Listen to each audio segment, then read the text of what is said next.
बहुत समय पहले की बात है। एक ऐसी भूमि थी जहाँ हमेशा ठंड पड़ती थी।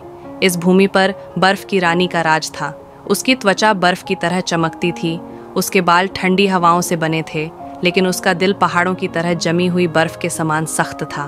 कभी वह दयालु थी, पर अकेलेपन ने उसे कठोर बना दिया था। एक रात जब उत्तरी रोशनी आकाश में नृत्य कर रही थी, उसने खुद से एक वादा किया, मैं एक ऐसे बच्चे की खोज करूंगी जिसका दिल इतना गर्म हो कि वह मेरे जमे हुए दिल को पिघला सके।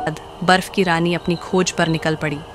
वह बर्फीले जंगलों से गुजरी, जमी हुई नदियों को पार किया, ठंडे गांवों में गई जहां लोग आग के चारों ओर बैठकर उसकी डरावनी कहानियां सुनाते थे। लेकिन उसे कोई ऐसा न मिला जो उसके दिल की ठंडक को दूर कर सके। फिर एक रात जब तेज़ बर्फीला तूफान चल रहा था, उसने दूर एक झोपड़ी से हल्की रोशनी देखी। जिज्ञासा में वह उस ओर बढ़ी। अंदर एक छोटी बच्ची चूल्हे के पास बैठी थी। उसकी गोद में एक कांपता हुआ लोमड़ी का बच्चा था जिसे वह प्यार से सहला रही थी।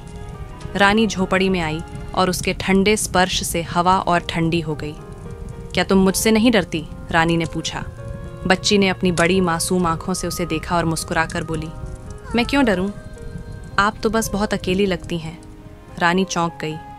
किसी ने पहले कभी उससे ऐसा नहीं कहा था। अकेली? रानी बुदबुदाई। बच्ची ने सिर हिलाया।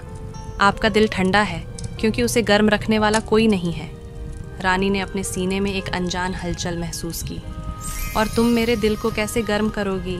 बच्ची ने अपना नन्हा सा हाथ बढ़ाया। आपकी दोस्त बनकर। रानी कुछ पल चुप रही, फिर धीरे धीरे उसने अपना बर्फीला हाथ बच्ची के गर्म हाथ में रख दिया। जैसे ही उनकी उंगलियां मिलीं, एक जादुई पल आया। रानी की त्वचा पिघलने लगी और उसकी आंख से एक गर्म आंसू गिर पड़ा।